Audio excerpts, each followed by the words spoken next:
வணக்கம். அகமாத்ம ஜோதி, எண்ணம் போல் வாழ்க்கை, வண்ணமா திகழ வாழ்த்துக்கள்.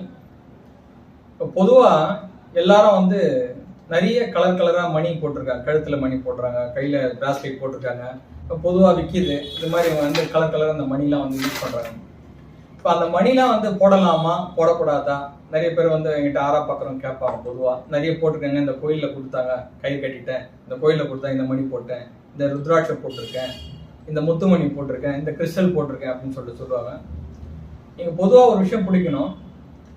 எந்த பொருளும் நம்ம உடலுக்கோ மனசுக்கோ புத்திக்கோ ஏற்றது இல்லைன்னா அது நமக்கு மைனஸாக தான் வேலை செய்யும், ப்ளஸ்ஸாக எதுவுமே வேலை செய்யாது.